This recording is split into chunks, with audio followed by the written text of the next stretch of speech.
Welcome, Chris. Let's talk. My best of February. Best played, best campaigns, everything you need to know. My best of the month.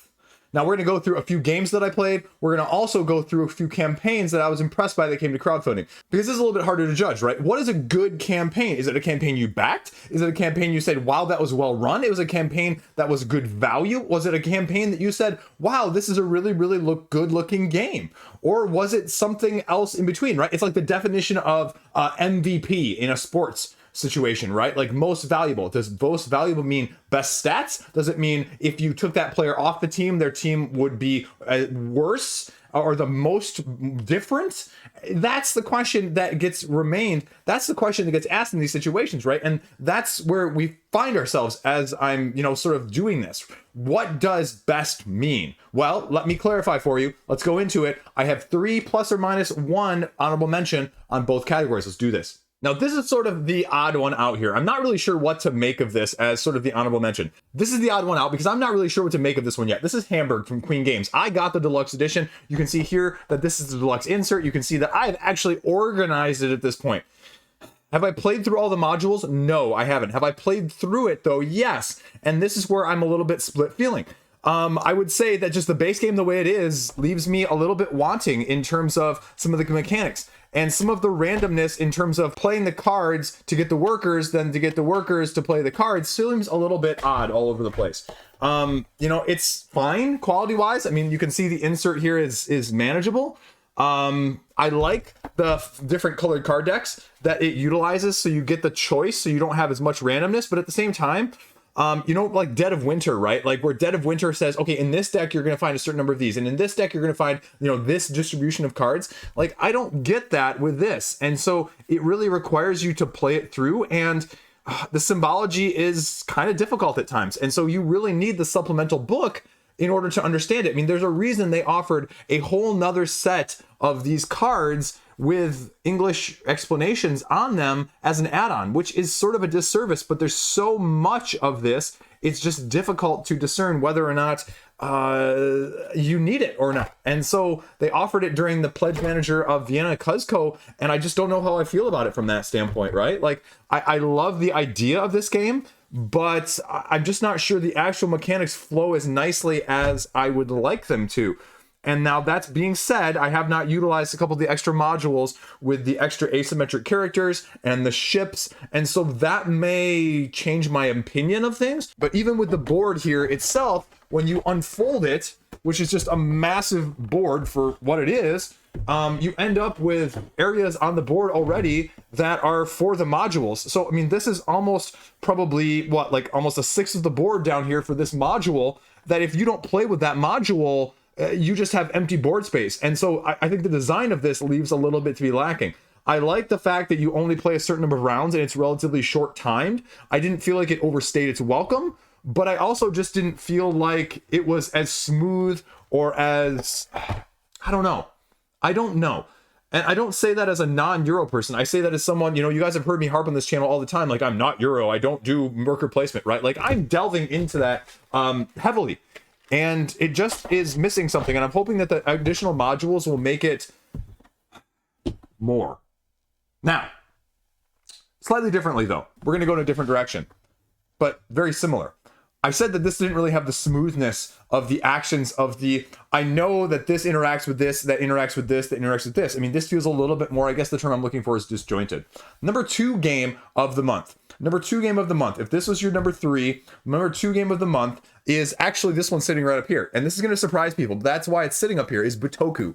If you aren't familiar with Butoku, how do I describe Butoku to people who aren't familiar with it, right? It's a middleweight Euro with spirits that you are going to try to be summoning Oni and trying to manage them while making your character also go along the path that they create for you, and mixing and matching a combination of worker placement varieties with dice at the same time. Now, the dice are a little bit different. This is one of those games where you don't actually roll the dice. And that seems kind of counterintuitive for someone who's an Ameritrash player, right? Like, I get the dice out, and the dice are one of the main things that I love to roll. This rule book is heavier than Hamburg's. But contrary to some of the comments online, this little nice insert here has tons of explanations of what you need iconography wise. The iconography, after you've played it once, makes a lot of sense. And once you actually get into the throes of it, that's what I'll say about both these games. The learning of it is relatively straightforward. This game was not as complex as I imagined. People said like, oh, geez, this is a super heavy, super complex. No, the board is freaking massive. There's a bunch of different areas, but how you take those actions individually and how they all line up, that's where the smoothness that Hamburg for me right now doesn't have. And that's why this was a very pleasurable play that I wasn't really expecting. Now, the one thing this could use, as you can see here, is an actually good insert, because I just have a ton of these bags, and that's okay. Do I really need an insert? No, but this is a lot of plastic bags. Two of the things that I really like in this game that I'll talk about more in a separate video, assuming you guys want to see a separate video on me playing Bitoku, is this board right here. As you're moving your travelers across this, choosing which lane to end up in, and so seeing how you want to score the victory points or the bonuses and where you can potentially end up. I would say also that this game is probably not the best at the 2-player count. I would argue that my sweet spot for this game would be 3 players, having played it with 2 as well, just because it opens it up a little bit more and gives you a little bit more variety, because I felt like in the 2 players, because when you have these dice on this board, and how you're going to be picking these dice on one side of the river over here, getting these actions, and then moving them subsequently to the other side and reducing their number by 1. I think that is fantastically clever, and I love it. I'm actually a big fan of the tableau system that they did on these game boards, because the tableau system of choosing your dice and unlocking the dice depending on where you're putting your cards,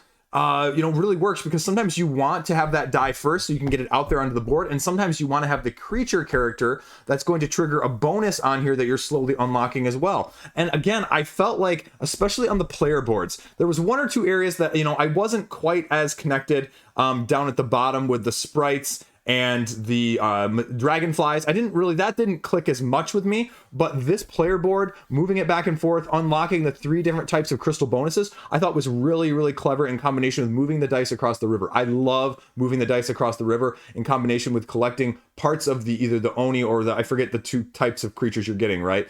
And then creating a path out of them as well. It works much better than I expected. It wasn't as hard to learn as I expected, and it wasn't as long as I expected. And those 3 features cannot be understated, especially when you pull out all this stuff and you're going, oh my gosh, right? Like, if I can do this, you can do this too. So I give them a lot of credit, and I can see why a lot of people like this game.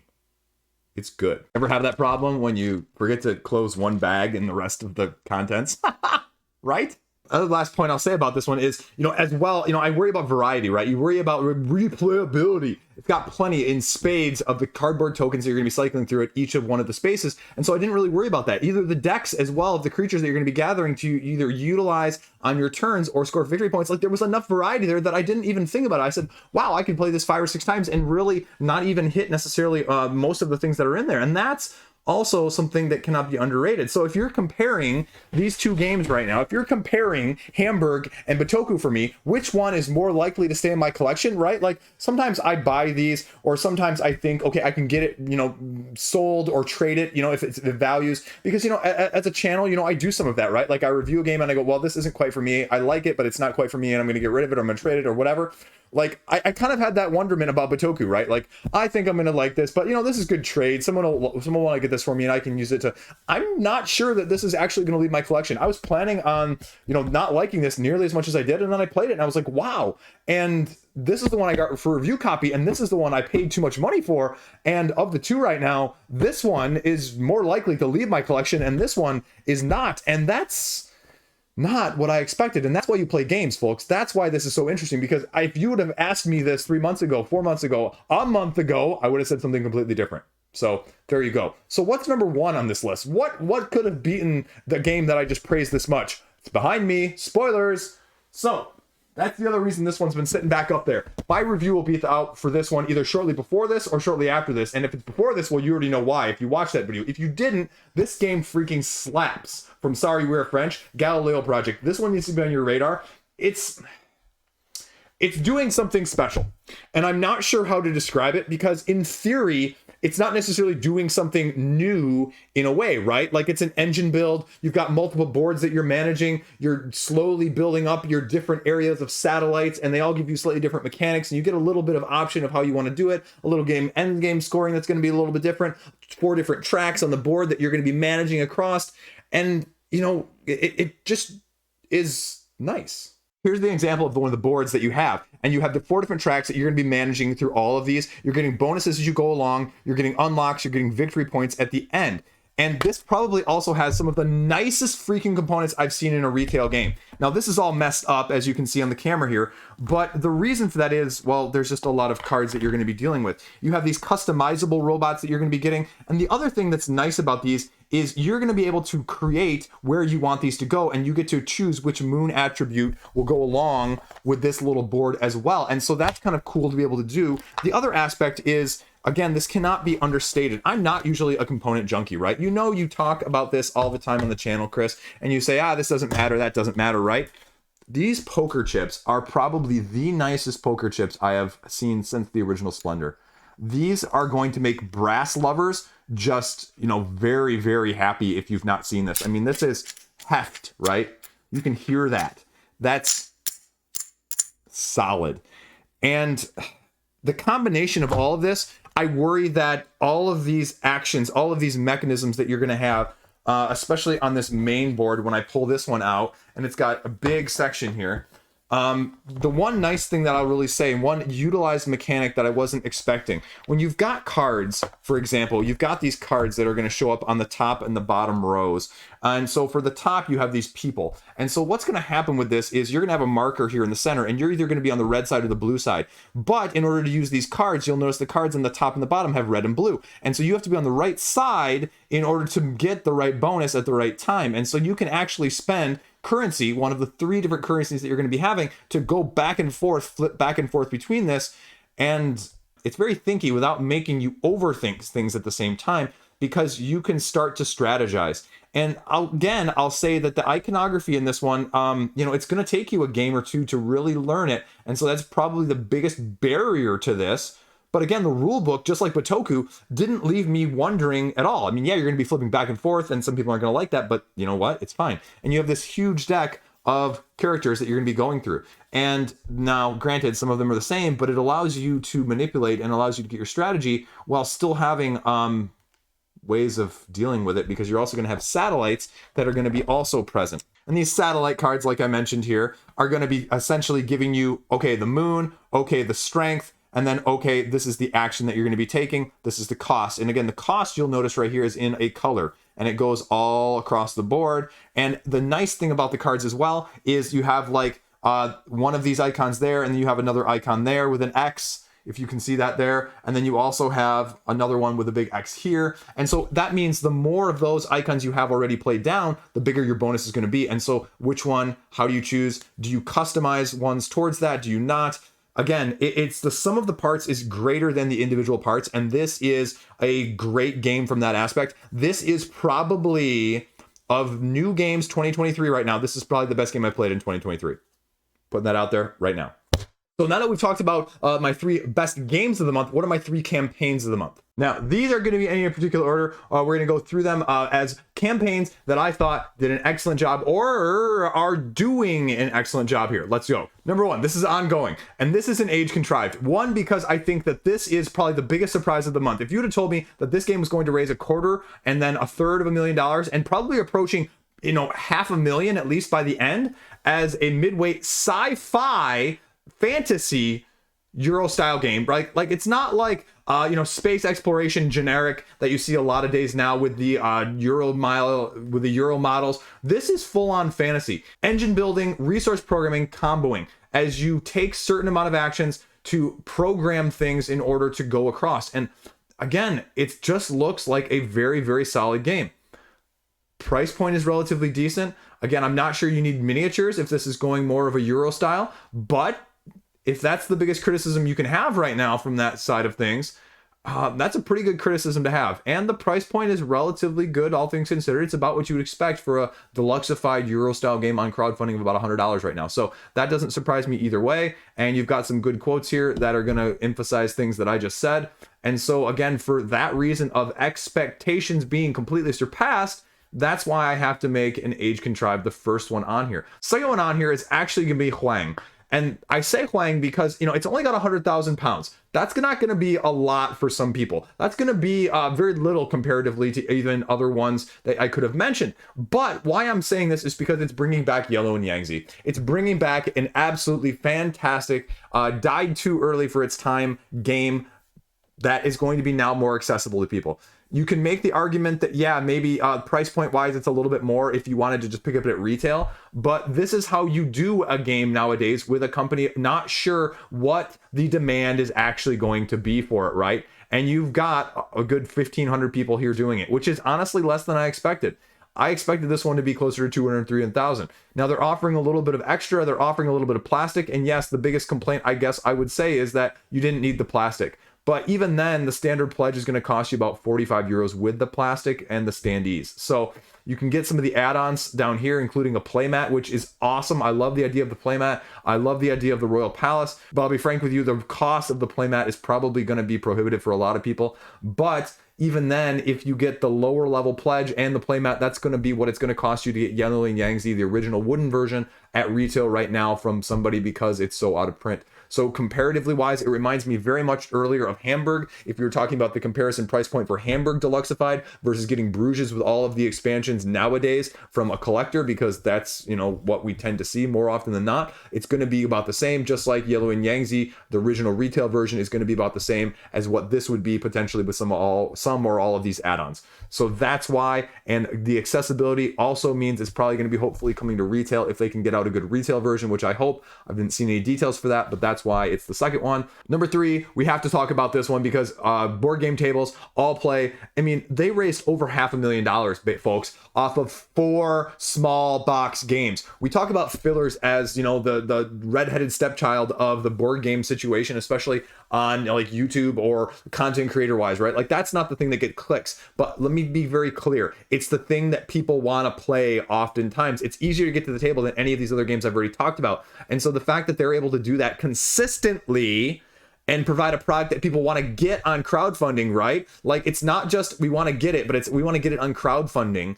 And that's what you show with this support. They've put out a good product. Now, are all of these for everyone? No, I'll make the argument that you always buy only what you want. You don't get all of them in a package deal to save money on all of them because inevitably you will sell 2 or 3 of them, period. So that's why I only backed sale. I'm only getting sale. You can see it right here. Okay, look, you backed this project. I'm getting sale. I'm probably going to get the little mini expansion that goes along with it. I might be suckered into the deluxeifications. I'm not really sure how much I'm going to like it from that aspect of things, but I'm going to split it up between credit card bills. That's the smart Liege tip of the day. And that's why it's also there, because you can do whatever you want with that. They don't automatically include it. And one of them is going to cost you about 19 bucks. Which again, for a price point including shipping is only $25 or so. Then you can get the extras or not, depending on how you want to do it. And it's going to be cheaper than the retail price when you get the little extras too, which is cool. So all plays killing it there. I can't wait to see what else they come out with. Again, not everyone is always going to be for you, but 1 or 2 usually will catch your eye. So that's why we're mentioning it. And the top one of February, I mean, I have to give credit where credit is due. Stone Saga, this surpassed my expectations. I just don't have a clue with a game like this. When I'm playing it, how niche it is, how scenario driven it is, how cooperative, how management intense these things can be, and I just don't know what the audience is going to look like for that, especially when you're talking anywhere between a $100 to $200 price point, including both of the expansions. And so when you get 8,500 people and 1.6 million Canadian dollars, that is nothing that I would have ever expected, right? Like if you had said, Liege, you know, you used to do predictions of how much you think people are going to get over or under $1 million, I probably would have said under. I probably would have guessed $500,000 or $600,000 at most. And this blew expectations out of the way. I will say I enjoyed playing this one more than Mythwind. I played the Mythwind prototype. Stars of Icarios, their other one, has kind of gone back and forth. I haven't played it, but it appeals to me more because of the, you know, like spacefaring X-Wing Armada style of things. But this one is going to be more cooperative, and it's not as zen-like as Mythwind. Gives you actually more direction, which is something I need. And again, they just put out a solid product. Now you can make the argument whether or not it's for you. That's probably going to be the biggest, hold up, because this is not going to be for a lot of people. That reminds me more of Root in the sense that you need a very specific, you better have watched videos to know that this is going to be right for you, because if it's not, I could see people selling this very quickly as well, because of how, like I said, labor intensive management it is in terms of the crafting side of things, which is both the biggest boon and the biggest curse of a game like this, right? You have to have a certain mindset for this crafting, how you're going to be piecing this puzzle together, as well as like literally and figuratively doing it. So either way though, this blew expectations even further out of the water, and that's why I have to talk about it as well, and that's why I think it's a great success. So there you go, that is my best of February. Everything in between, I didn't cover retail, but I didn't cover anything like that. Maybe I will in some point in the future. We'll see. If you like this sort of thing, let me know. Played, thoughts, campaigns, backed or not, a little bit of everything else. It's something slightly different. Whether or not I backed stuff, I'm pretty transparent about that, and I don't really feel like that adds a lot of value. But if you'd like to see me like run through all of the big ones of a month, like backed, yes, no, big criteria, those quick hits videos again, let me know that as well in the comment section down below, because I'm happy to do those. As a month in summary, like where do I feel like immediately quick hits, quick judgments after snap judgments, if you will. I think I've done 1 or 2 of those videos, but that's sort of adjacent to this. And let me know what you prefer, more of my personal tastes, more of my personal picks, or just run through everything, Chris, so you hit stuff that I know that you're going to cover that I'm going to have interest in. Either, both, one or the other, combined. Let me know. Let me know down below. I know you know how to do it, because again, you proved it to me on the 7K giveaway. So I know you can do this in the comment section. I'm saying that in an excited, happy way, not a mad way. Like, mad guy shouting at the clouds. No, this is excited. I like talking about games, and let me know what you want me to talk about, because I want to talk about it more. Stay classy. Have a great day. I got to put these back on the shelf now for the next video. Yeah!